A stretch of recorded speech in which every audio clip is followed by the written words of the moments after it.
जबरदस्त कहानी कभी सुना नहीं होगा। सर्दियों के दिन थी, मैं अपने मायके गई हुई थी।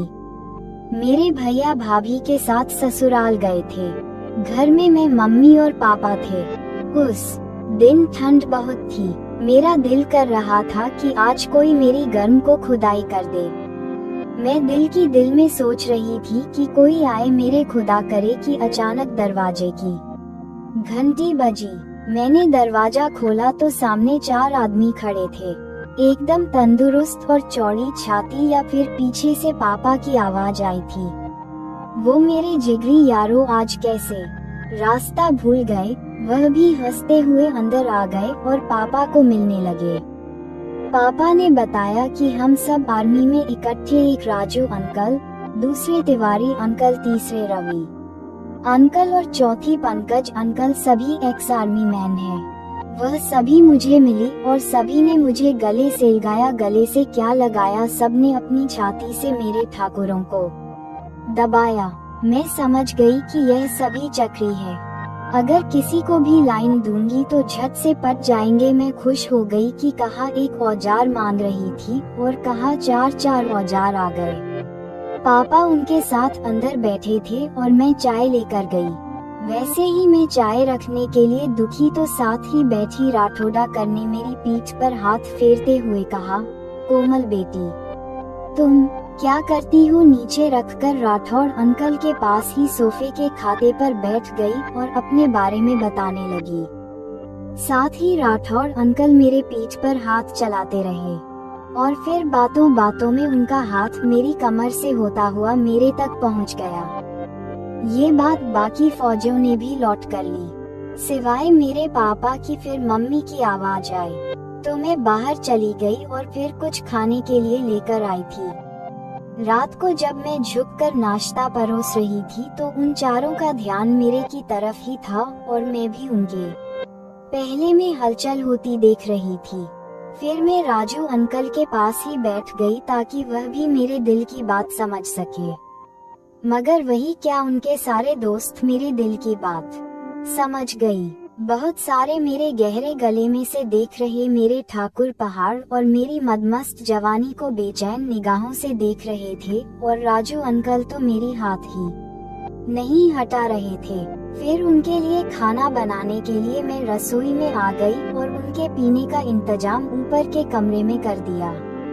ड्रिंक एक दौर के बाद सबने खाना खा लिया। फिर मैंने और मम्मी ने भी खाना खाया और लेट गई। मम्मी ने तो नींद की गोली खाई और सो गई, पर मुझे कहाँ नींद आने वाली थी। घर में 4 औजार हो और मैं बिना खुदाई के सो जाऊं, ऐसा कैसे हो सकता है। मैं ऊपर के चली गई। वहाँ पर फिर ड्रिंक का दौर चल रहा था।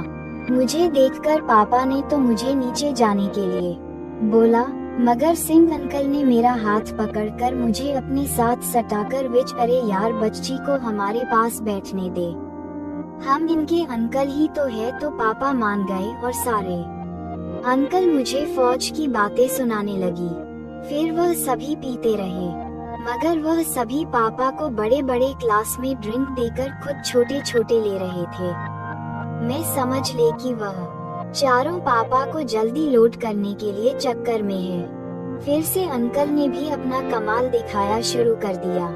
वह मेरी पीठ पर बिखरे मेरे बालों में हाथ घुमाने लगी। जब मेरी तरफ से कोई विरोध नहीं देखा, वह पहाड़ों पर भी हाथ घुमाने लगी। पापा का चेहरा हमारी तरफ फिदा नहीं था, मगर फिर भी अंकल सावधानी से अपना काम कर रहे थे। फिर वह बगल में से हाथ घुसा कर को टटोलने लगे, मगर अपना हाथ मेरी पर नहीं ला सकती थी क्योंकि पापा देख लेते तो सारा काम बिगड़ सकता था। उधर मेरा भी बुखार हो रहा था। मेरा भी मन कर रहा था कि उनका ठाकुरों को कसकर दबा दी। फिर मैंने अपने पेट पर बिखरे बाल काले के ऊपर से आगे को लटका दिए, जिससे एक ठाकुर मेरे बालों से डर लग गया। सिंह अंकल तो मेरे इस कारनामे से खुश हो गए और अपना हाथ बगल में से आगे निकाला और बालों के नीचे से मेरी तो निकल गई, मगर मेरे होंठों में से दब गई। हमारी हरकतें पापा के दूसरे दोस्त भी देख रहे थे। मगर उनको पता था कि आज रात को उनका नंबर भी आएगा। जब मेरा मन दोनों ठाकुरों को एक साथ था कर रहा था, मैं बेचैन हो रही थी, मगर पापा तो इतनी पीकर भी नहीं उठा रहे थे। मैं उठी और बाहर आ गई और साथ ही सी अंकल को बाहर आने का इशारा कर दिया। पापा को बोल दिया मैं सोने जा रही हूँ। मैं बाहर आई और अंधेरे की तरफ खड़ी हो गई। थोड़ी देर में ही हम कल भी फोन पर बात करने के लिए बहाने से बाहर आ गए। मैंने उनको धीमी सी आवाज दी। वह मेरी तरफ आ गई और आते ही मुझको अपनी में बलिया और मेरे जोर जोर से लगे। फिर बड़े बड़े ठाकुरों को अपने हाथों में लेकर खेलने लगी। मैं भी उनके बैट के साथ खेलने लगी। अभी 5 मिनट हुई थी कि पापा बाहर आ गई थी। रवि अंकल को आवाज दी, वो यार कहाँ बात कर रहे हैं, इतनी लंबी, जल्दी अंदर आ। तो रवि अंकल जल्दी से पापा की ओर चले गए। अंधेरा होने की वजह से वह मुझे नहीं देख सके। मैं वहीं खड़ी रही। रवि अंकल फिर आएंगे, मगर थोड़ी देर में ही राजू अंकल बाहर आ गई और सीधे अंधेरे की तरफ आ गई।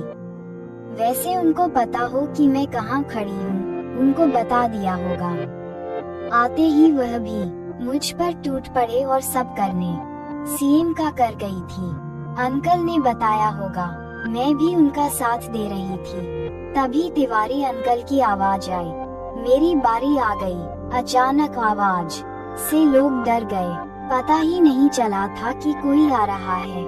फिर आना कल चलेगा, कल मेरे साथ पूरे एक साथ करने लगी। मैं जानती थी कि सारे फौजी अंकल मेरे साथ क्रिकेट का खेल खेलने के लिए बेताब हैं। मैं भी तो इसी का इंतजार कर रही थी कि कब मेरे पापा जल्दी से लौट के और मैं सारे अंकल के साथ क्रिकेट खेल सकूं। वॉक पर वही हुआ। किसी अंकल ने पापा को आखिरकार लुढ़का दिया और सारे के सारे मेरे पास दौड़े आए। सभी मेरे साथ खेलने के लिए उतावले कल मुझे उठाकर कमरे में चले गए। फिर वह बोले कि हम सारे बारी बारी तुम्हारे साथ क्रिकेट खेलेंगे। तुम ही बताओ कि तुम सबसे पहले किसके साथ क्रिकेट खेलना चाहती हो। लेकिन मैं क्या कहती, मैं तो बहुत ही बेताब थी मुझे खेलने को। फिर भी मैंने सबसे पहले सिंह अंकल को ही चुना।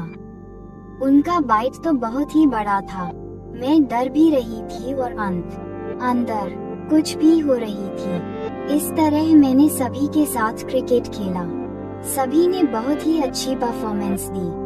आज तुमने 3 पारियां खेलकर बुरी तरह से थक गई थी, लेकिन आज ही रात की क्रिकेट मुझे हमेशा याद रहेगी। दोस्तों, ये सिर्फ कहानी थी और कहानी कैसा लगा कमेंट में जरूर बताइए। वीडियो देखने के लिए धन्यवाद।